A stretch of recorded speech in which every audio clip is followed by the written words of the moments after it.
Hello and welcome. You're watching NDTV. I'm Vedanta Katwal. Our lead story, hectic politics in Bihar. Nitish Kumar is set to join hands with the BJP on Sunday. And it's been a day of back-to-back meetings, parallel parlays. Of course, the JDU, set to come back to the NDA fold. The RJD in a huddle as well. Tejasvi Yadav telling his MLAs, "Khel abhi baki hai, game is on."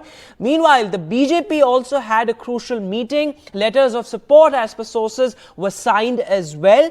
This as Nitish Kumar is set to sack RJD ministers on Sunday and replace them with BJP faces. An NDTV exclusive inside track on what exactly is the JDU-BJP deal. Nitish Kumar is set to stay on as the chief minister. In fact, there's a special lunch plan reportedly as well for Nitish Kumar and BJP MLAs, after which he's set to join hands with the BJP. Well, Saurabh Gupta is joining us live from where all the action is, from Patna.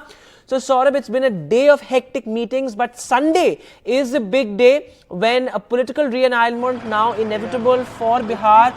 What details do you have on how Sunday is going to sort of pan out like? Of course, Nitish Kumar has that lunch planned as well, and he's set to sack RJD ministers as well.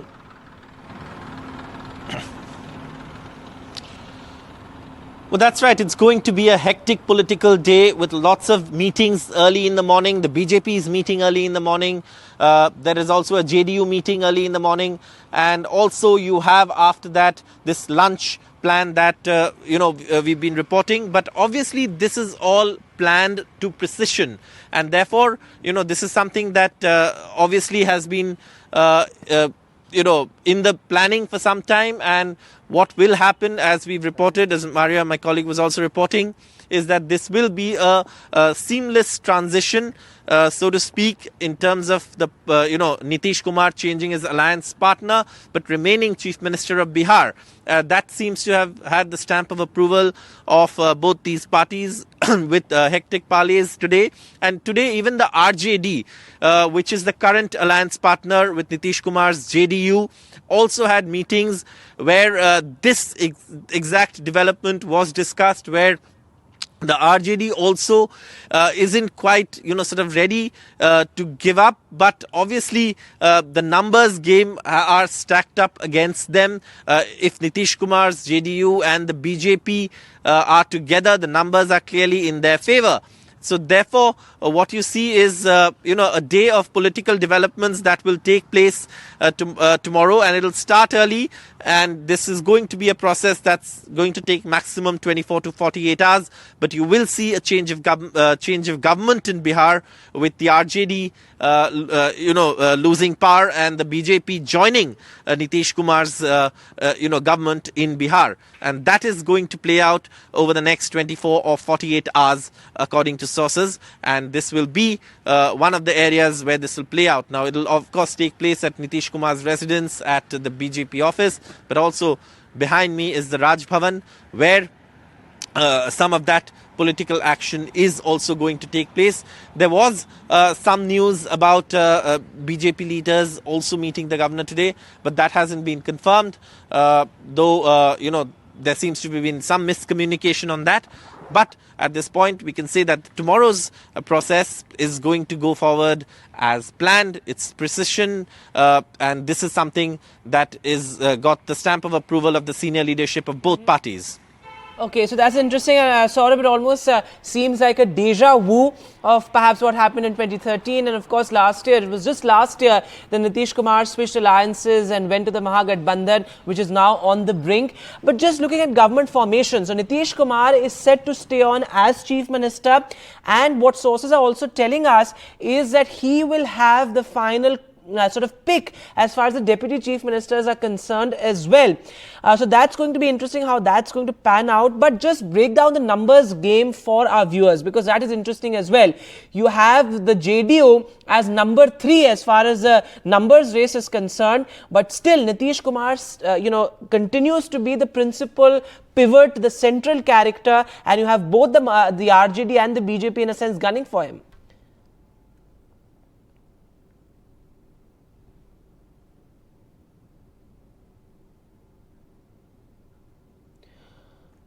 All right, we seem to have lost that line with Saurabh. We will try to reconnect that. I'm told Saurabh is back with us. So, Saurabh, just break down the numbers game for us, because, it's very interesting that in Bihar you have the JDU as number 3 when it comes to the numbers race, but still Nitish Kumar continues to be the central character, and you have both the BJP and the RJD, almost desperate for Nitish Kumar.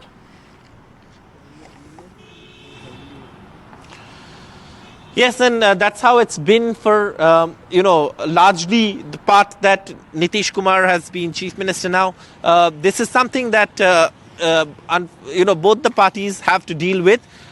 This is the politics that has played out in the state. In fact, Nitish Kumar's party is number 3 when it comes to numbers. And, Tejashwi Yadav, and then you have BJP.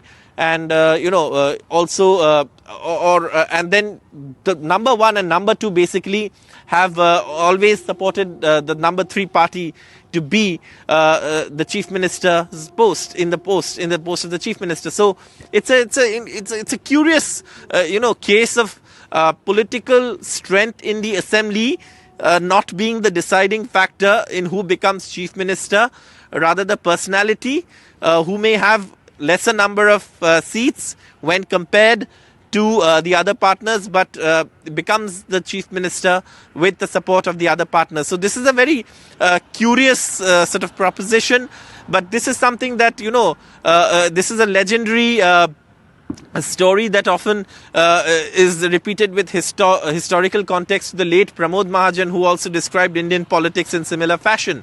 So where he said, I am number 1 and number 2, 3, 4, 5, 6 have all come together, and hence I am in opposition. Okay. So this is been part of Bihar's political legacy now also, especially with Nitish Kumar as chief minister. Fascinating there, Saurabh. Thanks very much for joining us with that ground update from Patna. So Sunday is going to be a big day.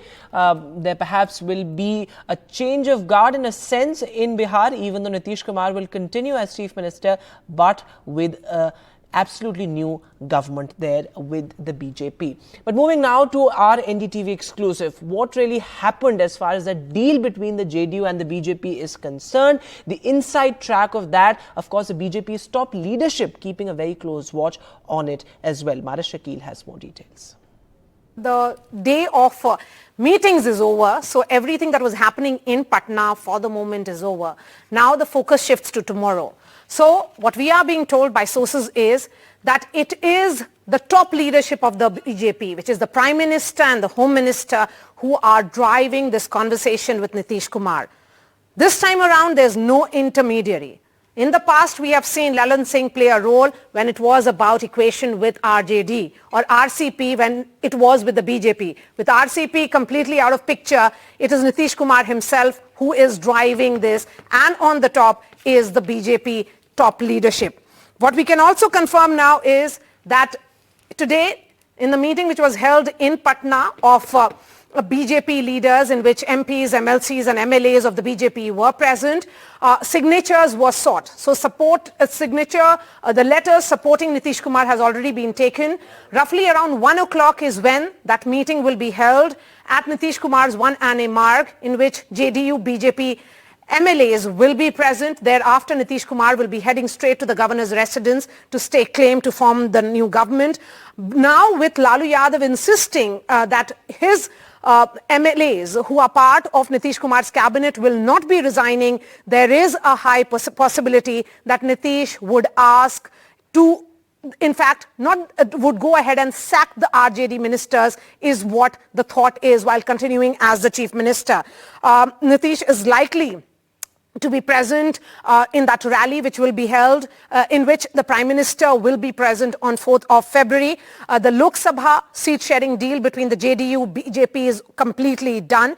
And what we are also being told is that Nitish could have a say in the Deputy Chief Minister's selection.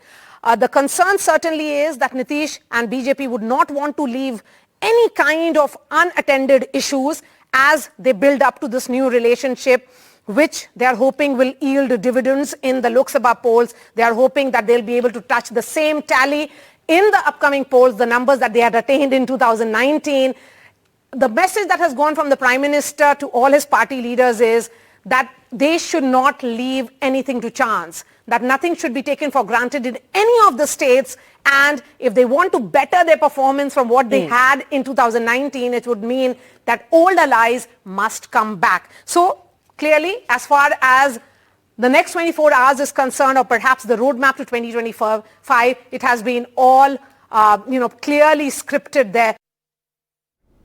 And well, this is not only limited to Bihar, it has wide-ranging ramifications for indeed the entire India bloc. In fact, India bloc really is in shambles, and the latest as far as seat-sharing talks are concerned, well, the Samajwadi Party announced an alliance plan or a seat-sharing plan, saying that the alliance is good to go with seat-sharing on 11 seats. Now, this took the Congress by surprise because the Congress was expecting 20 plus seats. So the Congress has said that, well, the final decision will be taken by the Congress High Command or the top leadership. This, as Akhilesh Yadav said, that, well, getting off to a good start with 11 seats as far as the SP Congress alliance is concerned. Listen in to what the Congress state chief had to say.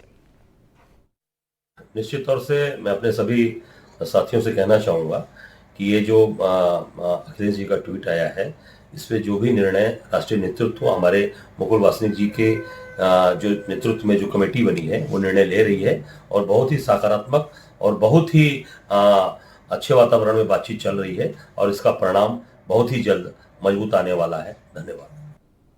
So, well, seat sharing talks still on as far as the Congress and the SP are concerned. But looking at what's happening as far as Bengal is concerned, well, Rahul Gandhi's Bharat Jodo Nyaya Yatra entered the eastern state, and Mallikarjun Kharge wrote to Mamata Banerjee after the TMC Supremo's snub to the Congress. Kharge wrote to Mamata saying that, well, the Congress requests the TMC to ensure a safe passage for Rahul Gandhi's Bharat Jodo Nyaya Yatra. In fact, interestingly, Mallikarjun Kharge also said there are some miscreants who are trying to disrupt the yatra, either that is politically motivated or that is to taint the image of the state administration. And this comes after the TMC had said that it will go it alone as far as the 2024 elections are concerned.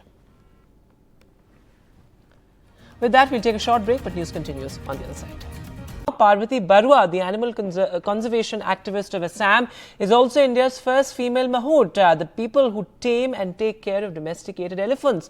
Parvati is among those who were awarded the Padma Shri. She is a descendant of the royal family of Gauripur in Lower Assam. She is also known as the Queen of Elephants.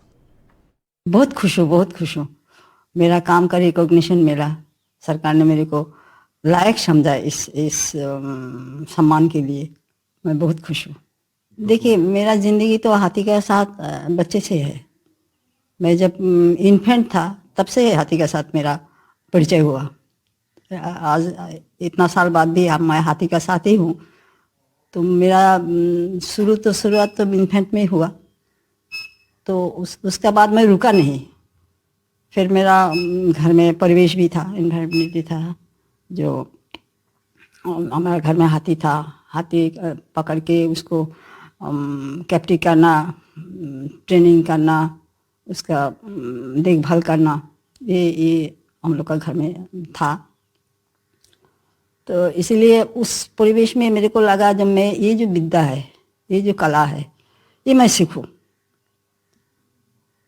दो ये male dominated माने काम है कोई नहीं आया तो मैं सोचा मैं क्यों ना करूं मैं अगर कर सकती तो मेरा सेटिस्फेक्शन नॉट फॉर एनी कोई रिकॉग्निशन कोई इसके लिए नहीं मैं प्यार से और इस कला को मैं सम्मान करती हूँ क्योंकि कितना रिस्क है हाथी जंगल से पकड़ना उसको ट्रेन करना उसको ये देखभाल करना वो बहुत ऐसे रिस्की भी है और कष्ट है बहुत तो कर पाऊंगी कि नहीं मैं पिताजी से पूछा पिताजी मेरा गुरु है तो पिताजी से बोला जी पिताजी मैं ये काम करने मांगती हूँ जानने मांगती हूँ इस कला को तो उन्होंने बोला ठीक है अगर तुम्हारी इच्छा है और कष्ट अगर सह सकते हो तो करो कोई बाधा नहीं है And finally, Indian science truly shined at the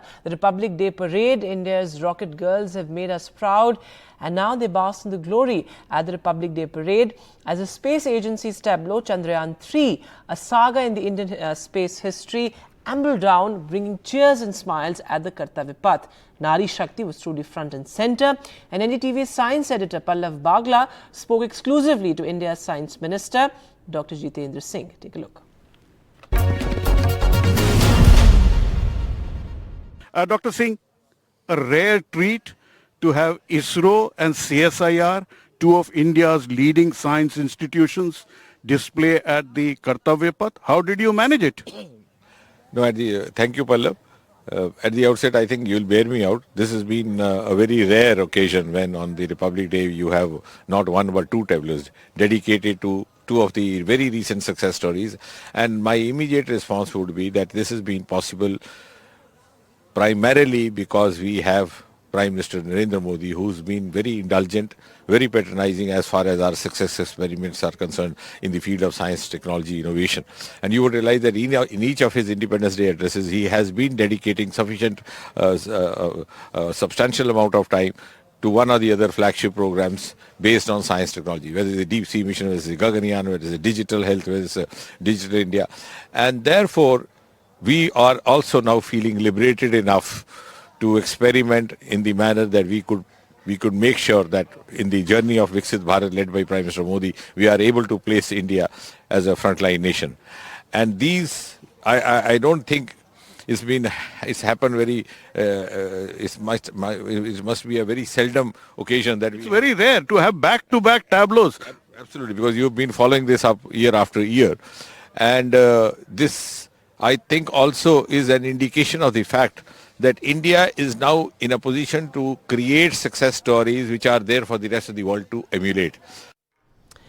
Well, that's all the time that we have on the show. From all of us here, goodbye.